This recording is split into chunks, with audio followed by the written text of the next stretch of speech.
Le Christ nous a aimés et s'est livré lui-même pour nous, s'offrant en sacrifice à Dieu, comme un parfum d'agréable odeur, Éphésiens 5:2.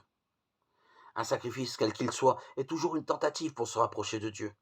Or, en communication, tout le monde vous dira que pour se rapprocher de quelqu'un, il faut se mettre à son diapason, ce qui pourrait nous laisser croire qu'il nous faudrait s'imposer des souffrances et autres privations pour se mettre au diapason de Dieu. À vrai dire, ce n'est pas nous qui allons nous mettre au diapason de Dieu. C'est lui-même qui va nous y mettre. Il suffira de se laisser faire, tout simplement. Longtemps, pourtant, on avait cru qu'il fallait souffrir ou offrir quelque chose de très coûteux, matériellement ou spirituellement.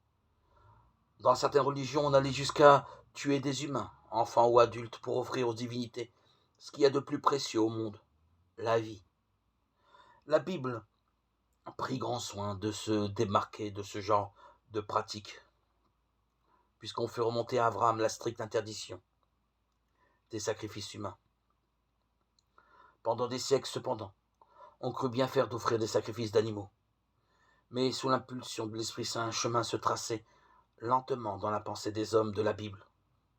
Dieu n'a nul besoin d'une offrande quelconque et rien de ce que nous pourrions lui apporter n'ajoute à sa grandeur.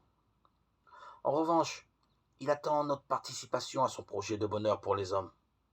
Au terme d'une longue évolution, on avait enfin compris. Le seul sacrifice qui peut lui plaire, c'est la consécration de notre vie au service de nos frères. C'est très exactement ce que Jésus a fait et nous invite à faire à notre tour.